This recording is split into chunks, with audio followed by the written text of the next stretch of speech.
Good morning, everybody. How you doing? Doing well. Good morning. Morning. Hey, Steve. Hey, David. And Chris will join us when he comes online. I thought we'd talk a little bit about CES today. The Consumer Electronics Show. It's a little bit off topic for us, but I thought it'd be interesting to see what's coming out as a kind of things to come. Well, it's not that off topic with the consumerization of IT. Well, we could reach anywhere you want to. So Well, we got to try, right? Yeah. So, So let's talk about gadgets for a second. So they'll probably be the usual TVs. They'll curve, they'll be bigger. Any thoughts on TVs? curving, yeah, bigger. I've heard that. New technology. Isn't there being a new technology being showcased by LG for brighter dots or something like that, so there's less background noise in the rooms? Yeah, you know what I think it's going to be? I think it's almost cheaper to buy a TV for a conference room than it is a projector. I would agree with that. I think you'll see a lot of people switching to that. Yeah, the only thing I can't say that this guy, Mr. Cruz, is here. Hey, Mr. Cruz. Oh, there he is. Yeah. Happy New Year. Good morning. Faith.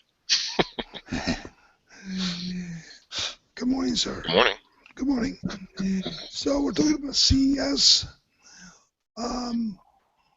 TVs, and I just said there's going to be a lot of TVs at CES. That's about it so far. Where's 3D going, guys? I think 3D is dead as a doornail. Yeah. Does anybody buy a TV because it has a 3D feature set? We know it's not happening in the enterprise. Who's got a 3D set? Do you have a 3D set? I happen to have one, and I've watched one 3D movie on it in 3 years, and I watched some sports on it once, and I got such a headache from doing it. I was like, this is just a total waste. I just couldn't take it. You watched the sports in 3D. What was that like? I was watching ESPN 2 or 3 soccer on it or something like that, Yeah. and it was really cool actually, but after about 10 minutes, your head just starts pounding, and it's like, all right, this is just silly. And the stuff that I have actually has pretty realistic, good 3D. I mean, it's as good as watching it in a movie. It's just, you just can't, your brain can't handle that for that long. It's really annoying. So I have like about 6 pairs of 3D glasses. They're the passive ones. They don't need the batteries or anything like that, and they're just sitting there in the drawer in the entertainment center. And we never take them out. We never put on those channels. We've never used the features. It's just like. But I did not buy the TV because of that feature set. I actually bought it because it had a faster scan ratio for the price, and because it had a faster scan rate, it had a better picture quality on regular TV. Yeah. That was my rationale for buying it, not for the 3D actually, but it kind of came in for the price point. But I'll tell you the truth. TVs are now down to like $400 for a 50-inch TV. The problem I don't see is I don't see the 4K being an issue. Well, the 8K was just announced and I think is being showcased at this CES, right? Yeah, but the human eye can't see 8K. Well, you can.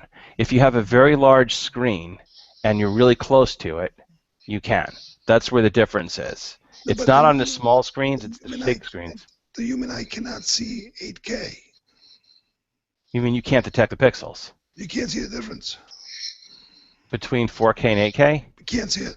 You can on like an 80-inch screen if you're standing 2 feet from it. Okay. Now we know how David likes to watch TV. Well, no, but I mean I'm just trying to say that that's the difference in the technology. It's the large screen, and how far away from that screen are you to view it? What is that for? Like the massive billboards and like stadiums, or Yeah, Well- but you have to be 2 inches away, so we know what kind of TV he's watching. Well, actually, I just have magnifying glasses. I still am using a 24-inch TV, but I have glasses that make it look like it's the size of a room. So let's change subject from the other elephant in the room, watches. I think there'll be watches of every kind and sort, and I think that the most interesting thing about the watches, I don't know if anyone of us has them, but they keep making them, and I think people keep buying them, and then there's always some rejection going on. Yeah. The only So one I really like that looks decent is the Moto X one. here's another one I'm going to send you guys in the chat window here from Alcatel. Remember those guys?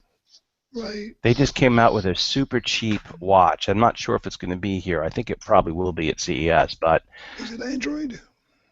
it looks like Android to me. I didn't really get too deep into it. I was looking at the shape and form factor. It looks like an Android device to me. I was playing with the Sony one last night, and the Sony's has got some really cool features, as long as you don't have to charge it. Well, what do you need to charge your watch for? Exactly. But the Sony one has got a GPS in the watch, so so you could take it out running. So it's a Fitbit. Is that right? Does the Fitbit have GPS? I'm not sure. A couple of them do. Well, I've got it in this one. I mean, this thing has a GPS, but it's not. I wouldn't call this a smartwatch. It's just a Garmin Forerunner. And, Yeah, but this one, yeah. like when you get back from your run, you can pair it to your phone, and all the data comes in. I've been noticing a lot of announcements about the smart bands. Have you seen that? Is that like the Fitbits? Sort of. It's like meant for, like, if you have a high-end watch, right? Instead of trying to cram all the electronics in the watch face, keep it like a traditional watch, but make the band smart. Like Mont Blanc just announced one. I think Tag Heuer said they're announcing one. That's a good idea. That's actually smart. Yeah, So for your Rolodex presidential mark, that would work, right? exactly. So, just since you just said the word Rolodex, did I tell you guys about the Rolodex story? Uh-oh. Rolodex or Rolex? Rolodex. Okay. Let's hear it. So it's early out here. So I've been talking to somebody called me up for a job and they wanted to talk to me, and we talked, and I had no intention of working with a guy or switching jobs, but I thought it was funny. And the guy said to me, he goes, "How big is your Rolodex?" I go, "My what?" He goes, "Your Rolodex. How big is your Rolodex?" I'm like, "What's a Rolodex?" Was this to work for 1950s ad agency by any chance? And he's going, and he's not catching on that I'm just messing with him. And he's describing a Rolodex. And I said, "You mean your people used to keep all the addresses in little cards?" And that was it. Sorry. Wow. I've digressed. Hey, talking about TVs for a second, since we're not. What about the integration of computers and TVs? Like, if you have an Android, you can go to. So if you have a Samsung phone, you can go to a Samsung TV built in, can't you guys? You can also do it with an LG too. So if you have an LG TV and an LG phone, they share the same software stack as well, so you can drag and drop right to the TV. It's pretty cool, actually. Right, but there's no like. I was thinking about Apple for a second because I often wander into the blue yonder of my eyes and think about Apple. They don't have to really come up with a TV. All they have to do is come up with A Chromecast. a Chromecast. Yeah. Yeah. See, I don't think anyone actually needs Bastard. a smart TV today. Chromecast, awesome. Anyway, so I don't think you actually need a smart TV. I mean, if you look, Sony, Samsung, a few other manufacturers out there, they've actually taken the direct TV extenders, not the receiver, but the extend, like the remote extenders, I think they're called, when you want to add it to a Genie system, and they've built them into some of their model TVs. So you no longer need a box on those TVs, and it connects back to the main DirecTV Genie without having a box, which is pretty cool. Then you've got other manufacturers out there that are trying to embed software into the TVs. I think that's kind of a mistake, because at the end of the day, you have something else that's going to be driving whatever your smart system's going to be for your house. Does anybody have a smart TV at this point? I do. Okay, so the smart TV. It sucks. I have one. It's Actually, terrible. Yeah. What was that, Chris? I've got a smart TV in storage somewhere, and I'm living in a furnished apartment, so I've got a dumb TV. But I do watch Chromecast every single day to watch some Netflix and stuff like that. Well, I think before you came, we were talking about 3D TVs. Do we all agree that smart TVs are also dead? I don't think they're dead. They're not dead yet because most people don't understand that you just don't need it, and it's still a checkbox that will get people to buy it, and I think that's really the difference. Because having the TV with Wi-Fi and Netflix on it is all people care about. Do we all agree that smart TVs have the worst interface that you could actually make next to the Rolodex? I don't think it's possible to make it worse, actually. I think they really try hard to make it as kludgy as possible. And that's why I like Chromecast. I have a smart TV at home, and more I'm using my Chromecast to watch stuff and just cast it. Yeah. I have so many devices I can just cast right to it. It's great. The only issue I have is getting Dolby Digital out of the Chromecast is a little more complex than it should be. But I think it's a generational thing. I think once they evolve a little better, it's going to do this. It's going to handle the codecs and transitioning much better of the sound. What happened to, sorry, bouncing back to phones, right? Does anybody have a phone, by the way? I'm sorry, not a phone, a watch. Does everybody have a watch? A watch as in a smartwatch or regular watch? Smartwatch. No. Yeah, I've got a tag I use every day for 20 years. But Yeah, that's what I have. I got a tag for my 30th birthday, and that was a long time ago, and it's like my everyday watch. Is that a smartwatch, Chris? No. Can it tell time? Yeah. Okay. But you have to manually reset it when you have days that have 30 days, 28 days versus 30 versus 31, and sometimes you're off, so you have to actually do a little thinking. Does anybody know anybody with a smartwatch? Yes. Yeah. So do you guys notice the dance when the guy goes and then grabs his phone?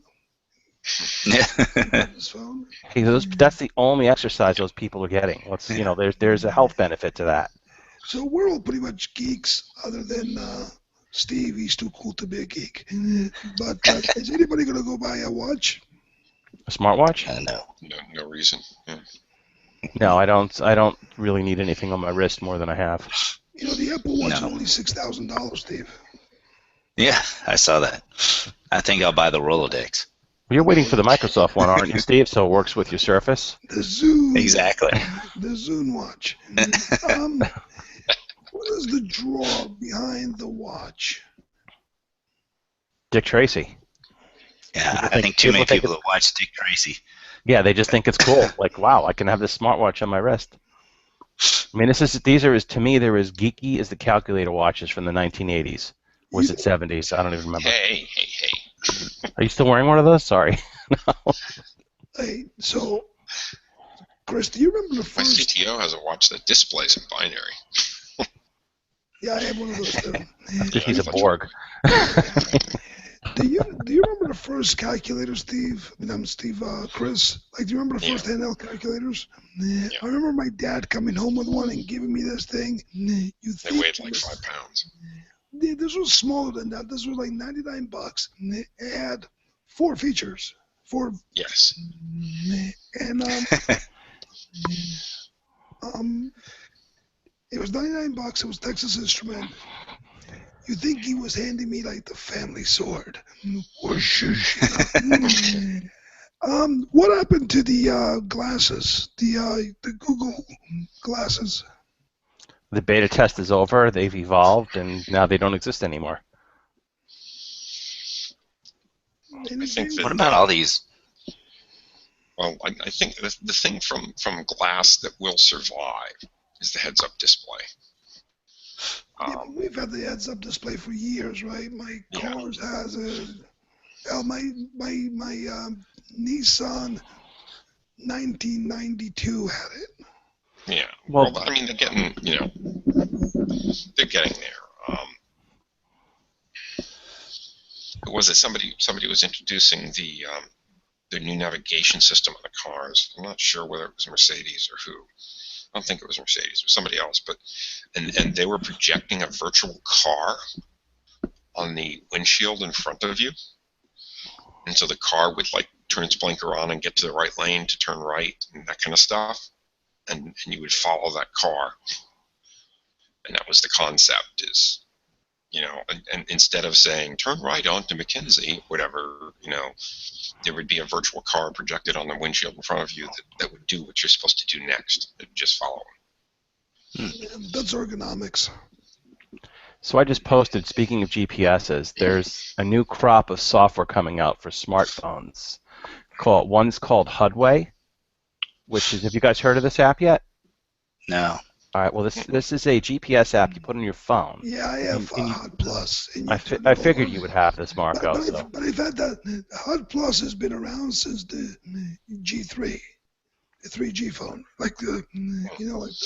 for a long, long time. Well, I'm talking about the one you lay on your dashboard and it projects the image on the windshield and gives you kind of this BS heads-up display. Yeah, that's what I had. I had that. The only problem back then, now this is going back years and years and years, was that you couldn't play your music if you did that, right? Because the iPhone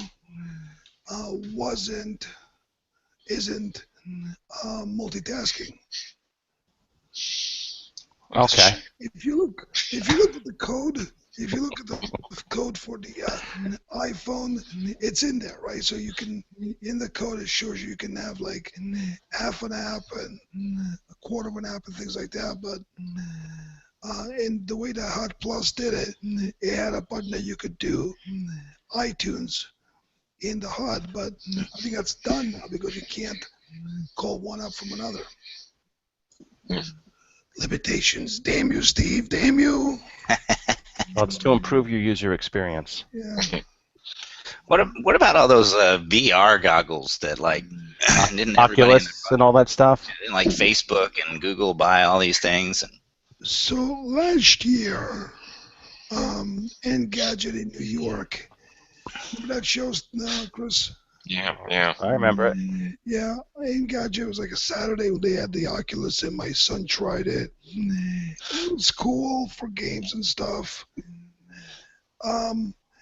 Then Facebook, remember that was the debacle, right? The Oculus debacle with Kickstarter when they got bought and they're like, screw everybody who gave us money.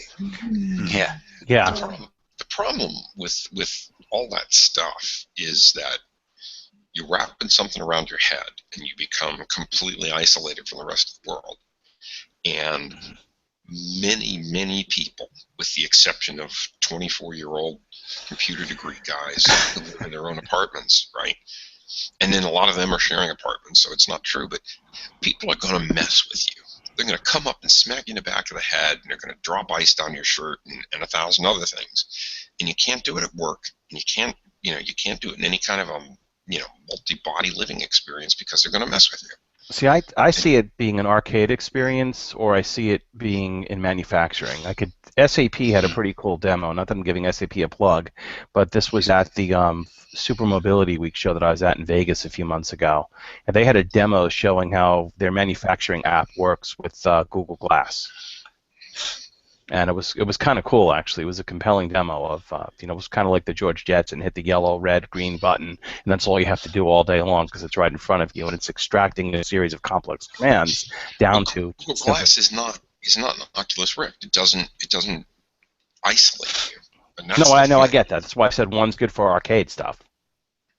I can't see that any of these isolation things are going to be good, and without the isolation, you can't do the gaming experience because you can't see the whatever it is that's hiding behind the dark colored rock in the corner, and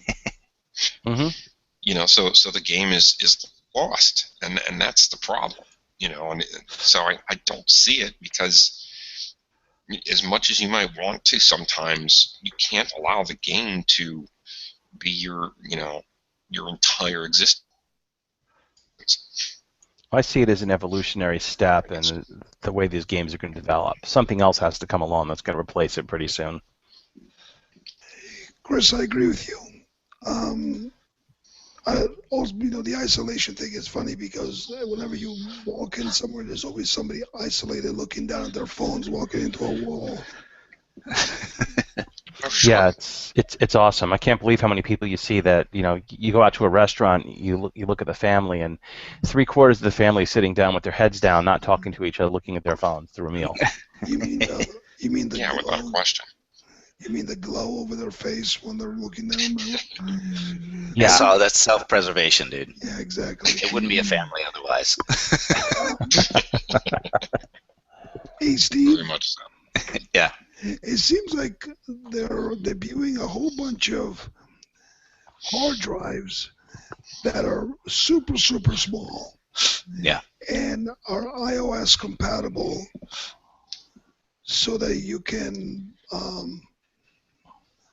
attach But it to Steve your needs them phone. to be Surface compatible, right? Well, I Yeah. mean, these are I think these are Wi-Fi, so that you can have them in a corner and just use them as an extension. Oh yeah, I've seen some of those things. It looks Yeah. like Seagate is coming out with one now. Yeah. So I it's also know, that's the personal cloud thing they've been advertising. Yeah. Yeah, they're like little Wi-Fi NASs Yeah. without the NAS. yeah. Talking about personal cloud things, I also see there's a whole bunch of tiny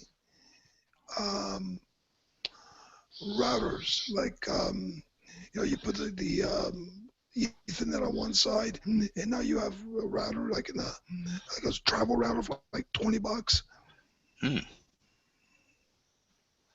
It's pretty cool. Yeah. It's also got memory in it, so you can put a USB or a card in it to do that. But basically the same thing. What do you think of these things, Steve? I don't know. I mean, they're interesting. I don't know who's using them. Maybe a small home or a small office type situation, right, where you're trying to do some file sharing. But I think they're going to be a big flop, personally. yeah, I mean, I don't think I would. It's just easy to plug one of those things into your laptop, download some files, and hand it to the next guy, right? Right, but what about if you're on the phone? I mean, I know that Android's got the cards in them, right? But Yeah. now you could have that. You could have if you're with an iOS device that you can't add memory, it probably fills that niche. Yeah, it probably helps. Chris, it's not funny. Yeah, but most iOS users wouldn't really understand what it is or how to use it. Yeah, but They even wouldn't really care. It's too much work for them. Yeah, but even for my iOS stuff, I use I'm copying pictures and things, Dropbox, right? So Yeah, exactly. It just becomes another drive. You don't have to worry about setting up another piece of hardware. yeah, and I've always got it with me. I don't have to worry about forgetting the damn thing. What about phones? What's coming out in phones? Phones, new Samsungs. There's a new, see here, there's a Nexus 5 coming up. You have the new Nexus, Lollipop. Plus the OnePlus One. Yeah, I saw that. Sony. Did you guys see the Sharp phone, by the way? No. The Sharp phone has got no Sharp. I don't know what it's called. It's got no bezel. Really? Yeah, there's also, Palm is coming back with a new phone. Did you see that? What? Yeah.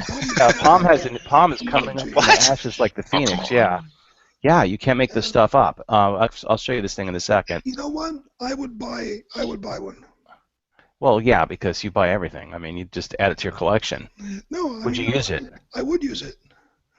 I thought Palm was like the OS. And I think, Chris, you said this, right? I think you always say that the best technology doesn't win. Is that what you said? That's true. Without a question. I mean, the best technology doesn't win. Macintosh was far superior to Windows back in the day. And it's actually not Palm that you're thinking of. It's WebOS. So it's actually, what was the other company? Alcatel? No, the Trio.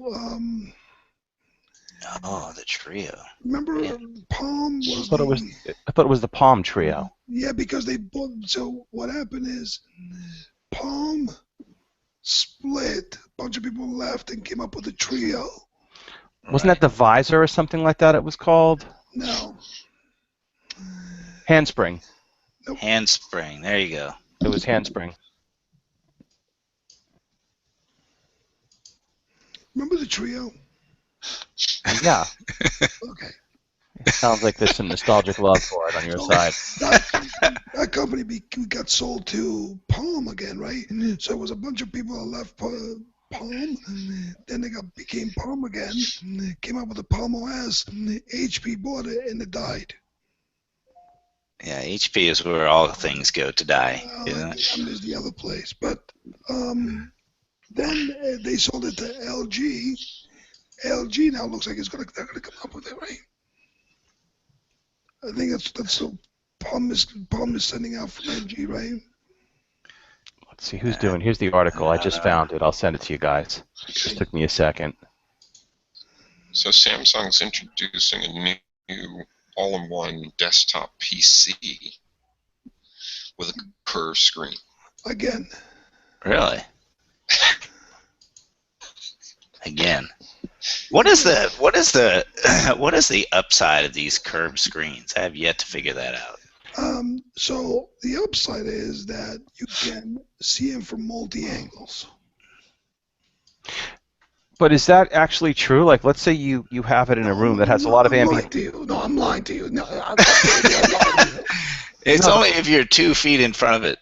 No, I'm just saying that, like, because I've looked at some of those screens before, and the screen is actually really nice. It's actually really pleasant to look at. Yeah.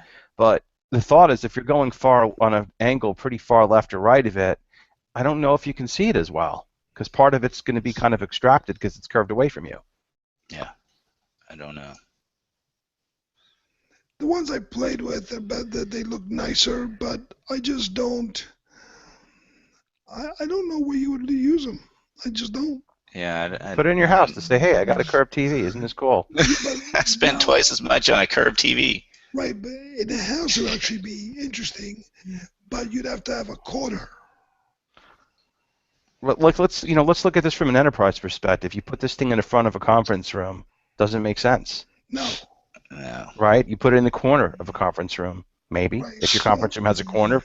Yeah. The reason I say corner is because if everybody's making these TVs that are like really, really thin, but if you put curved TV on the wall, the two ends are now like 5-6 inches away from the wall. And that was my whole point about the other thing. If you have a curved TV and you're sitting to the side of it, you could theoretically be behind the curve. Pun. Boy. This. Hey, it is the new year, right? Talking about Treos and other technology back from the dead. Kodak is launching a smartphone. Yeah, so I saw that. But it's okay, guys. I say Palm and everybody goes ape shit. It's Kodak and nobody just says anything. No one remembers Kodak anymore. I thought it was Polaroid for a second. Sorry. Have a new phone called the One Step. So Kodak is being backed by a whole bunch of people in Hollywood because they want to retain the Kodak look of the how we call that, the film. Mm-hmm. So there's been a whole bunch of new money being put into Kodak. So we would just call that a tax haven for money because it's going to go out of business. Hey, does anybody have that phone with the edge on it? I got to play with that when you're talking about the Samsung Edge. Yeah, why is the edge always pointing in the wrong direction? That's a really good question, actually. I agree with you. What do you mean?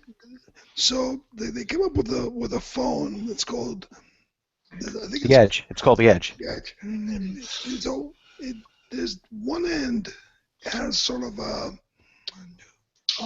curvature, so now you can see the side of the phone, which sounds weird, but it's actually pretty useful. It's very useful. Actually, they did a really good job at executing how useful it is. I was really playing with it, and I was very surprised at how neat it was. Right, so they have like a menu bar going up the side. The problem is that the menu bar kind of points the wrong way. Like, if you're trying to read it, you kind of have to look at it this way, where you want to look at it that way. Of it, guys. Yeah, well, the reason, the way it works is, which is really cool about it, is if you used Android before, Oh. when you go into a menu, you have to hit the little three little dots or the little menu button, depending upon which version of Android you're using, and it brings up a selection option.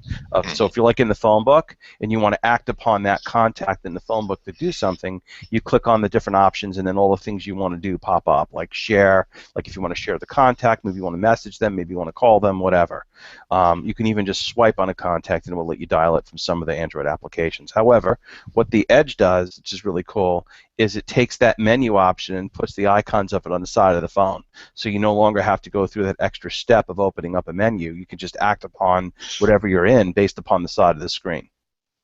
You can also use it as stock tickers, plus use stock tickers and weather and other stuff like that. So it's pretty cool the way they did it. I'm just not sure how well that works if you like to put your phone in a case. I wonder if they thought that through. They didn't. Cases are out. That's only for old people. Yeah. Chris, you have a case? Just saying. Yeah, I have a case. Yeah, that's all. Well, now that they have I that also don't have an Edge.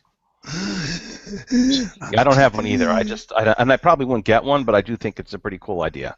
Yeah, I hate to tell you, Chris, I don't have an Edge either. Hey, Chromebooks. Yeah. Yeah. Anybody have a Chromebook? I've got a Chrome I box, was if that thinking means about getting anything. No. I've got one of these. What'd you say, Chris? Oh my gosh! Look at that thing. That's a Chrome box. See the Wait, back? I didn't hear what you said. Yeah, it looks like an Apple TV. I think I'd rather have the Apple TV, to be honest with you. So, Chromeboxes, both of them. So, I've been trying to play with these things for a long time to make it useful. The problem is they're really too expensive. This one was $169. The one that I have here, it's got 2 gigs of RAM, an Intel processor, USB 3 ports, SSD drive. It is slower than watching grass grow. That's my other point. So I've wiped it and put Ubuntu on it, actually, and I'm trying to play with that, and that's less than successful experience so far. I'm pulling my hair out trying to get it stable, but it's an interesting project. So, and I gotta stop saying so. So, well, there is the so is yeah. It's I'm trying to make it useful so I can have a cheap PC to use. I keep playing with the Chrome boxes. I want to like them. It's like where's my other thing that I'm trying to like? I'm trying to like my. Oh, where is he going?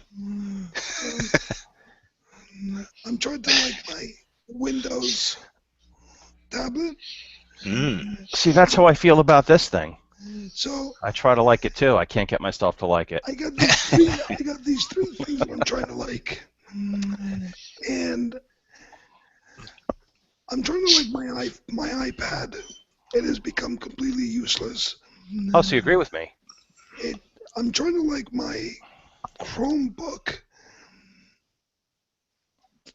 It's slow. I don't really get it. Marco, why is your iPad completely useless?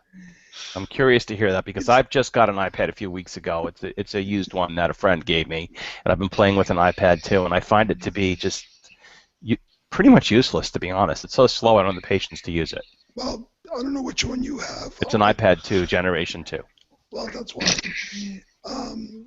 That's also known as a doorstop. Yeah.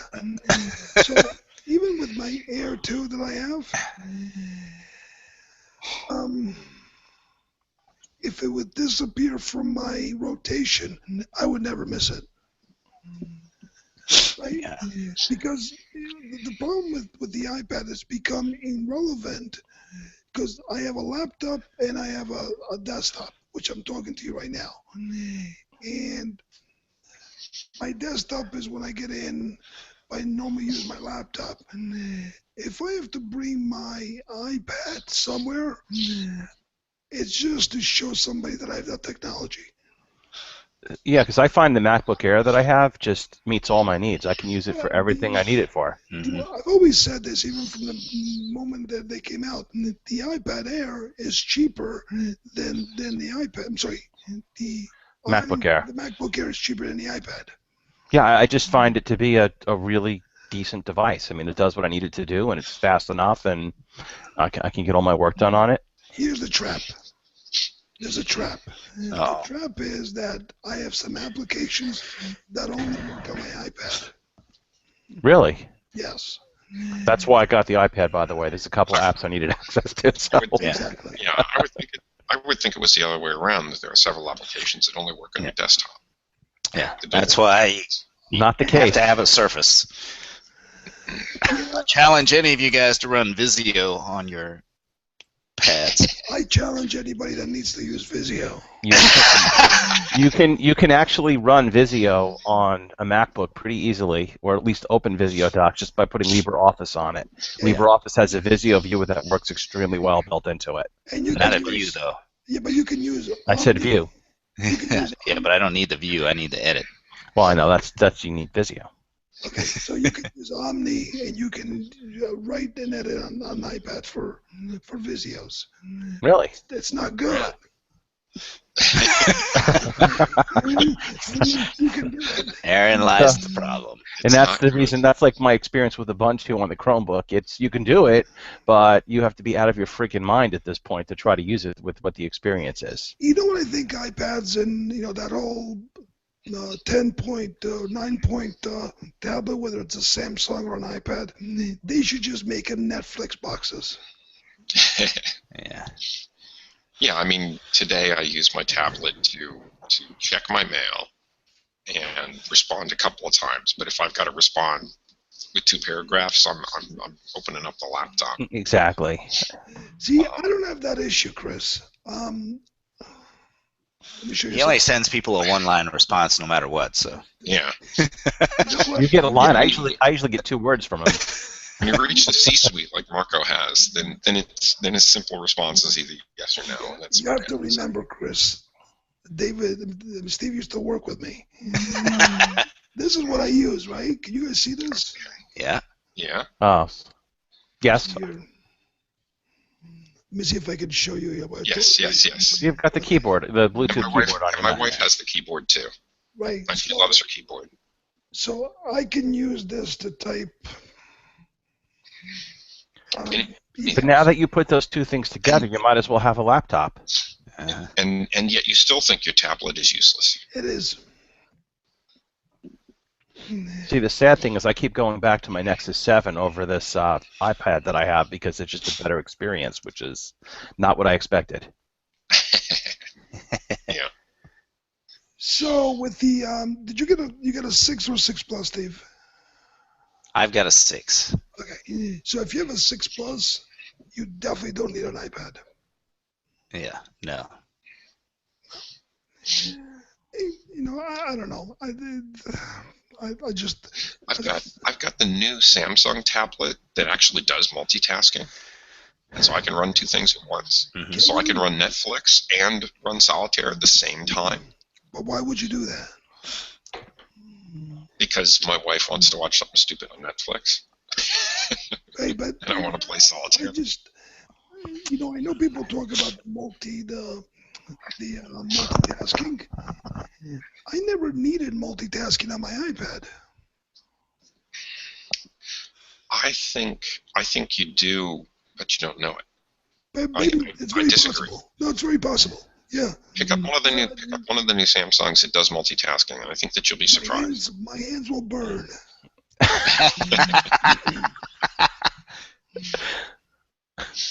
Yeah, I tried doing that at Best Buy. It's like, just.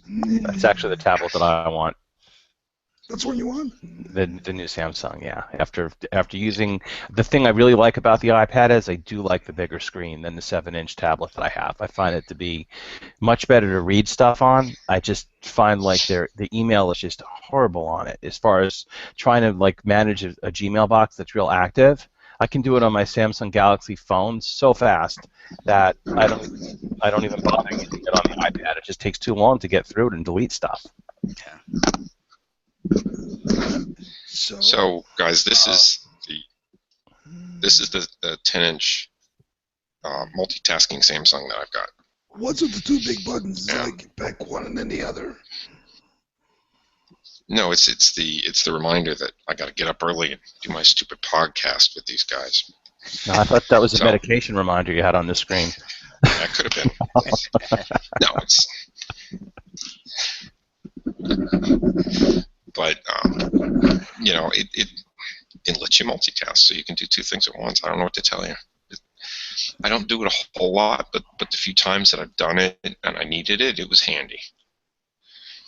So I could be doing a web conference and looking up documents and stuff like that. That kind of stuff is very handy. Yeah. Because bouncing from the web conference to do something else, there've been plenty of times when I've been on a web conference on a tablet and then pull out the phone to start looking through a document. And that's a challenge. So, Mark, what are you doing? You going artistic for us here with the... I think we lost his mic. It looks like he's trying to talk. Yeah. I'm sorry, can you hear me? Now we can. Yes, we can hear you now. Okay. Yeah. So, Oh, you switched the cameras. yeah. Huh? Because I'm looking down and I feel bad. Yeah, it's all of a sudden you're on the podium. Now I feel like you're at the lectern speaking. Now you're trying to look down upon my Samsung tablet. That's what it is. I look down upon your general direction. So if you do like those iPad things, you're gonna love the 12.9 iPad that's coming out. Ah, had to throw that out there. And I find this really interesting. I don't know, is it curved? It's round. It does bend when you put it in your pocket, though. Yeah, you can curve it. It's like this plus. But I find it really interesting that that for a while everything was getting tiny, and now we want the 6 Plus, the Note, the bigger iPads, the bigger screens. So it's like it's really weird. The other item that I thought was interesting, we talked about the watches. I think automation is going to be a big one this year. I was going to ask, what about I'd all say the home automation? all the Nest stuff and their new products coming out, all the smart light bulbs, all these really inexpensive solutions.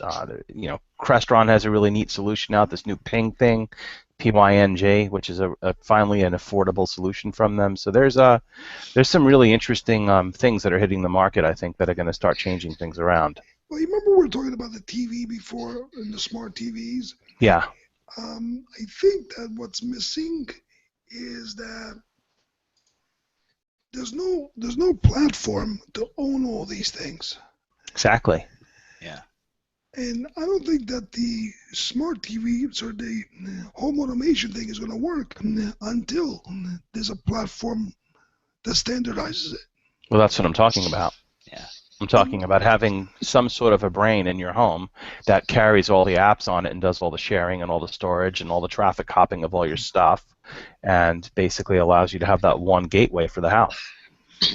So you're talking about the one thing that somebody can hack in order to completely ruin your life, right? Pretty much. Well, yeah, but I mean that's no matter what that happens, right? It's you're going to have everything that's being built now is hackable at some level or another. Even if it's just they know you well enough to know your password, they're still hacking in. So I don't think there's a company out there that can own the platform unless it's Google, Microsoft, or Apple. Yeah. Well, I think Apple already owns a platform. They never came out with that HomeKit. They never came out with the SDK for that. Yeah, but it's the walled garden, right? So Google's got the Nest family, right? Yeah, but Nest right now is very much locked into just a couple of different things. Yeah. Right? They just basically do their smoke, their CO2 detector, right? And they have their thermostats. And it's pretty closed. Intelligent, neat stuff, but it's pretty expensive for what it is. And it's very closed system. But the interesting thing is that things are all connecting back to a platform in the cloud. So I think that's the thing that Google really wants. The other thing that I think fits in the home automation discussion is the car discussion. Smart cars. Yeah, Yeah. and I think that, for example, Hyundai is making that. It's got like a whole thing that you can do. I like the way CarPlay is because it sits on top of your existing software. I'm sure that Android, I don't know if it's come up with something. I'm sure it's got something else. But to me, in the car, the only thing I really would need is an iPad holder, like an iPad mini holder, or Yeah, like a Samsung tablet. that brings up an interesting question. Why haven't automobile manufacturers built phone holders yet? Because it doesn't bode well for the $4,000 system that they put in there. Yeah, exactly. Sure. Oh, Yeah, but I mean, there's you'd also think- one more thing. There's also one more thing. Car manufacturing doesn't happen like phone manufacturing. The system that you see now was designed 5 to 10 years ago. Yeah. Yeah. No, I understand that. Yeah, it's 4 or 5, 7, something like that years Yeah, ago. but they're shortening your cycles on that. Now you're looking at less, but still, it's still a lot of It years. I isn't. agree with you. It actually isn't shortening. Actually, the cycle is getting longer because the parts have to be regulated, right? So for you to put something in a dash, they have to go to crash testing, they have to go to design, they have to go to all that, and that takes years. So how do you explain all this Apple stuff and Android stuff being baked into the infotainment systems? Show me one person that has it. Here, Okay. check this one out. There's a couple of them hitting the road. I can't think of the names offhand, but they're coming out. What's that, Steve? If you believe Michael Bloomberg, connected cars will steal the spotlight this year. Maybe, but there's no connected. In fact, you know what's really funny? I was looking at there was a commercial for Chevy, and Chevy just came out with their 4G hub in their cars. But they've had that for the last Yeah. year, the 4G hub, and Right, also but just think- Dodge has it too. Yeah, but just think how useless that is. Is it? Why do you need it? You could just use your phone as a hub. The hotspot. Well, I would use the phone as a hotspot, but some people are going to pay for that. I think very few. Yeah. What do you mean to pay for it? You have to pay. Yeah. You have to pay for a plan to use that. You're not just No, getting. AT&T. You just get it. So you're getting free Wi-Fi built into your car. Free LTE connectivity built into your car with no subscription or nothing built into to pay for that. But either way, you're gonna pay for it one way or the other, right? Because Well, if you have AT&T, you're going to add it to your plan. there's nothing to add. AT&T, you just turn your hotspot on and it works. No, but you have to pay for it. You pay for the Yeah. usage, but not That's what I'm for- saying. You're paying for the usage. Yeah. Pay for the data. Yeah. But you're gonna pay for the other way. You're gonna have a phone number for your car. Well, no. For the hotspot, you still have to sign up for a plan, and it's $30 a month. So no matter what, you have to actually have a plan for your car. Right, that's what I'm saying. But in a lot of cases, because the phone company's doing it, I'm sure AT&T will let you just add it as another device on your family plan. I don't know about that. I think it's gonna show up like a telephone. Probably the car will have to Yeah, have some. When you buy a hotspot, they may assign a phone number, but you don't get a phone number with the hotspot. It's a SIM card. You do. But Verizon and AT&T that I know of, you actually get a physical phone number for that hotspot. Yeah. That's It how links to the works. SIM card that's in It's it. like an IP address. Yeah. Yeah. But my point is, why is it necessary? Because you can have connectivity to your phone, and I Yeah. think it's because that process started 7 years ago. Well, 5 if you years look ago. at cars like Tesla, right? The Tesla cars, Mhm. they have 4G LTE built into them. And they're actually being used, the 4G LTE is being used to actually update the OS of the car. That's right. I mean, they've actually used it where they had a service bug out where their car was riding a little too low and was actually bumping. You would hit bumps and you'd scrape the bottom of the car. So rather than have everyone come into the dealership to do this recall, they just pushed down a software update and raised the air suspension, the standard setting on the air suspension by a little bit, and that or magnetic suspension, whatever it is, by a little bit, and that basically solved the problem. Dude, that's not new stuff though. My 1989 Corvette had that. Right, but were they able to push that out to you wirelessly over a network and do that? You got to go to a dealership.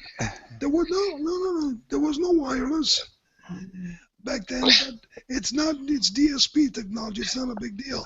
My only point is that you don't need your car to be a hotspot because everybody has a cell phone. But what if you're building a network and you want the cars to all talk to each other? That's the thing. That's where I think that's why they're trying to implant this technology for a bigger picture. That's the threat to Comcast, right? And Verizon is every car being a hotspot and every car talking to each other. And the other side of it is the federal government is pushing that every car should be able to talk to each other so that they can avoid each other at an intersection.